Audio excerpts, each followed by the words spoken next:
look at her feet. Kai, jump in there and, don't pull anything. Hey, there's sun in Seattle. You guys see that? Coming through the church. Okay, what do you guys see on this movement here? Blocking is eye work, foot and arm work, and then hand work. And so we have to think about it that way. And we got to know that hitters hit where the ball takes them, where the set takes them. So there's only 4 kinds of sets. There's an inside set, and most hitters go with it and hit angle. And of course, we're teaching them to hit other shots, but when I chart teams, this happens. And when the ball's set out here, this happens. They hit line. And when they're in trouble, what happens? They're tipping.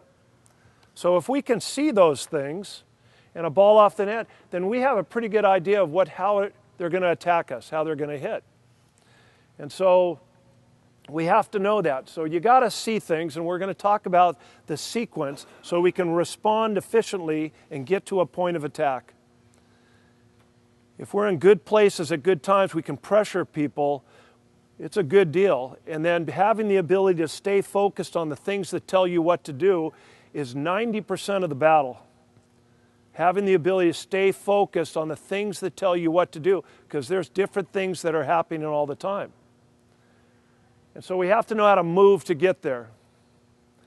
And if our movements are screwed up, we're limited. So this is the best movement right here. And it's called a 3-step crossover. So watch your feet.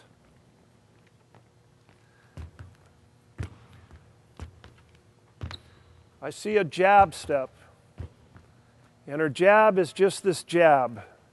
She's here in a position to move. This is fast. The hands are fast. Jumping and moving is slow. So if we can use our hands and arms to help us, we're going to move better. But the jab just gets us going here. Okay? And we're just not doing this that I see. It's just this. And then we're going to cross over to the post, not the wall, not the hitter, to the post. And that's the deal.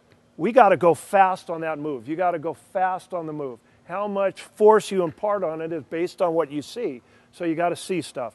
Or you're running to the same spot like your kids do a lot. They just go to the same spot. And so you cross over to the post. Then that last step just turns towards that hitter a little bit. Not square to the net.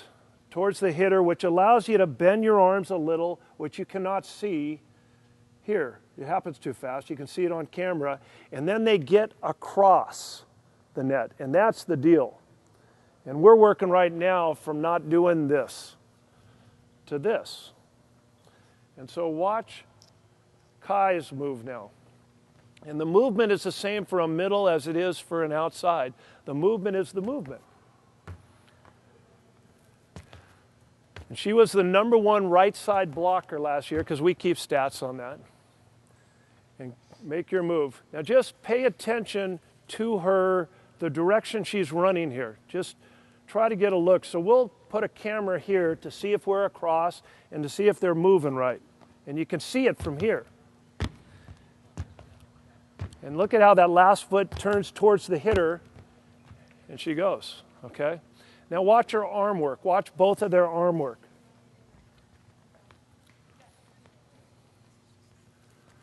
Look at how they're long. And Carl will go over a study that shows how many more inches we get there. And it's only 1/100th of a second slower if we do that. 1/100th of a second is what our swimmer, that big swimmer, did, and he beat that guy by 1/100th of a second. So it's not much, but you get 4 to 5 inches if you're going long arms, and it helps you move further.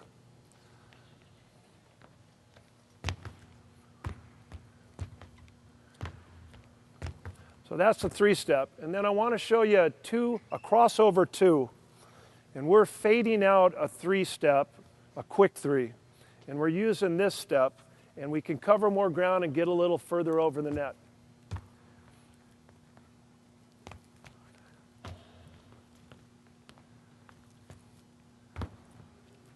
Can you show us a quick 3, the one you're fading out? And here's a quick 3. Land on 2. so you don't blow out your knee, and go the other way. Okay, now Kelsey, do a crossover 2, and just look at her hands getting across the net here. And look at how she can get further, and she can drift into some, she can get across the net faster and further. And so there's still a time where we can use this quick 3 when it's close, and we're not going to do that, but we're trying to fade that out and add this one in. And then there's a 5-step, show them a 5-step. So Kelsey's going to front or dedicate that way, and she's just going to do a 2 plus a 3. 1, 2, 1, 2, 3. Keep going. Go back and forth and back and forth. Oh, okay. And you're not jumping like you used to jump. Have you been studying a lot?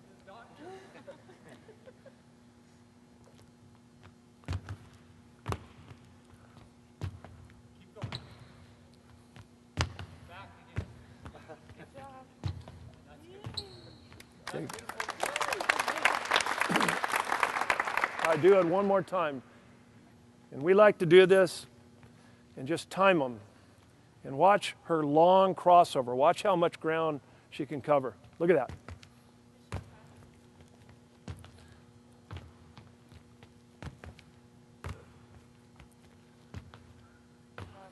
Look at that. And so she's getting over. And then just do a basic 2-step. Just, you know, they run a combo and they come in and she can just 2-step to the ball. And that's it. And so we use that. So we got a crossover 3, we got a 2-step, we got a 5-step, and we got a crossover 2. And it makes us more dynamic. We can stay in a bunch and help on a quick. We can get outside, we can really take off. It's hard for the hitter to see us, you know, and we're just jumping higher because we're using our arms. And then last thing is just watch her handwork across the net. She doesn't go high. She's just pressing across and trying to block the ball with her hands. Do a 3-step.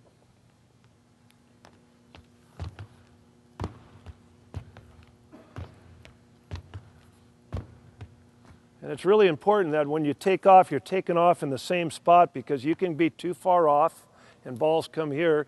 You can be too tight, so you're not getting over. So you got to really practice it every day before practice. They're doing this, and they're finding the exact spot they need to launch and go.